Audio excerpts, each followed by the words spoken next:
Hello and welcome to my YouTube channel, SoCal Dot. My name's Dot and I'll show you how to make Ash's Evil Dead chainsaw hand from Evil Dead 2. Now, I know this video is a little late since Halloween has already passed and it's already December and I'm not sure when I upload this video, but if I upload it in January, I wouldn't be surprised.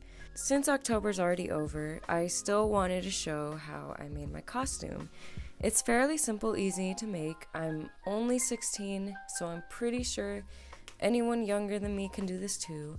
I just suggest a lot of parental supervision for a lot of it since it involves cutting with X-Acto knives, heat, and spray painting, which can be really toxic for you. If you haven't seen any of the movie franchise Evil Dead, I suggest you do. It's basically a series about a guy who fights Evil Dead zombies, and they're called Deadites. And he goes through a long journey and it turns into a spin-off series where he's older and still fighting them. It's really great and I think you guys should check it out. Let's get on to making the costume. Okay, so step one is building the body.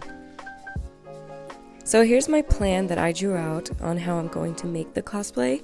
As you can see, it involves in-depth explanation. Fortunately, I had to change some stuff. I originally intended to use a milk carton, but it was too blocky and didn't really have the shape. A good alternative I used was this bottle of Gain.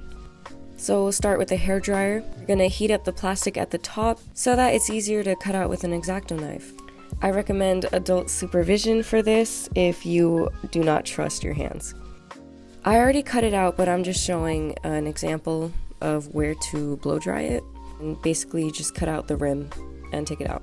Next, we're going to be making the exhaust. I drew out this little diagram to show you like the basics on how to do it. So I start with a plastic clear cup and I cut it into two parts, the top part and the bottom. And I take some straws and I cut them and I glue them on the rim and I cut out foam for more details. And as you can see, I'm doing it right here. This is what I mean by the top and the bottom. The middle is cut out. So you're gonna cut out the top part, which is actually the bottom of the cup, but just keep it hollow. This will be the inside part of the exhaust. Now the straws are cut out and glued into the piece. For the smaller straws, cut at an angle so it fits the circle better. Now that we have that piece done, we can work on the outer edge.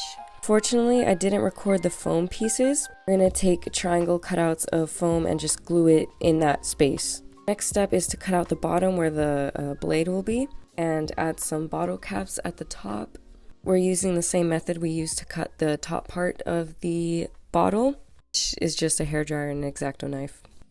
This time I'm actually doing it on camera so you can see how it works. I let the hairdryer heat up the plastic for a little bit before I start cutting it. The heat helps the plastic to melt and makes it softer to cut.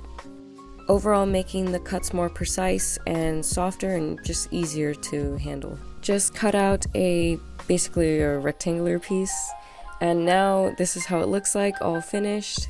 Basic body is done. I went for a simple look. I wasn't gonna go too complicated. Now we're working on the chainsaw itself. So I start by cutting out 3 pieces of cardboard.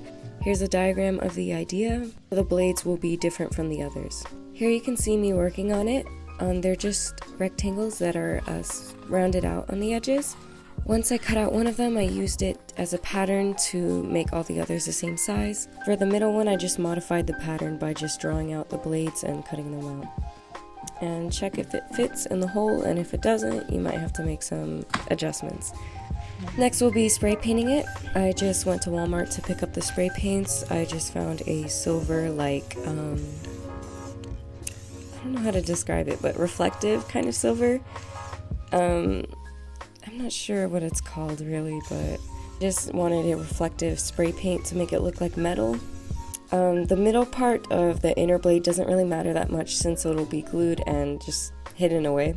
Made sure to cover the blades though, and now we're painting the body of the chainsaw white, using it as a base primer so that the red is a very solid color and you don't see any of the original printings through it.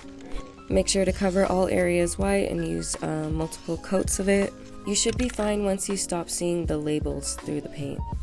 Make sure you're outside when you do this or in a well-ventilated area. Spray paint can be really dangerous for your lungs, so make sure you're wearing a mask and stuff. Next, I add on just plain red spray paint over it.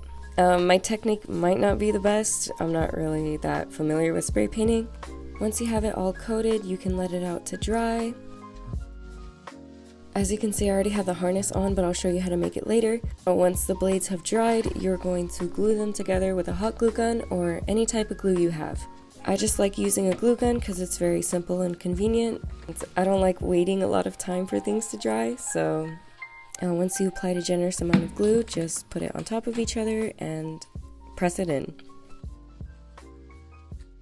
Make sure the middle piece with the blades is sandwiched between the two regular ones.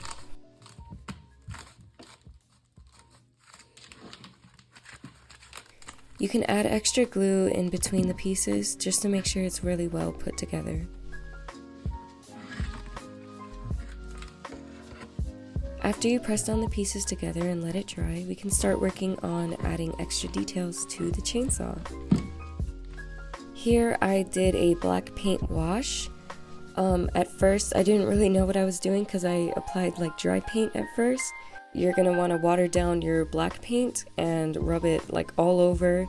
Wipe away the excess. This gives the chainsaw a dirty and used look.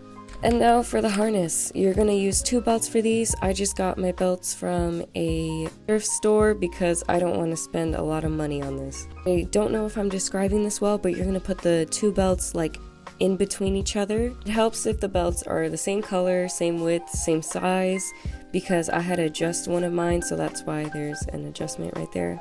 And you're gonna need like a middle circle piece.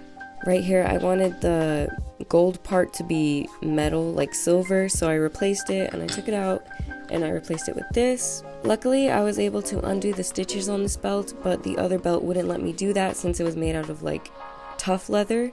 So make sure, you know, your belts are really easy to manipulate. Here I'm trying to show poke holes that I've already did so that it makes sewing easier, since belts are kind of hard to sew since they're really thick. But I'm just adding on this back piece so that it makes the adjustments better. But if the belts are loose and they cling around your body well without any adjustments, you don't need to do this. But this is just a back piece that I'm attaching the belts to so that it has more space for my body. I attached the 2 belts together from the midpoint, and here is how it looks like tested on. Here I'm trying to show the back piece, but I modified it completely because the original one did not work. Here you can see me applying fake blood. This was a last minute costume, so I had to make the blood myself. So here's a fake blood tutorial. The materials you'll need are 2 cups of powdered sugar, water, 2 tablespoons of red food coloring, 1 tablespoon of green food coloring, and 1 tablespoon of cocoa powder. After that, you just mix it all up and you'll have fake blood. Anyways, here's the finished product.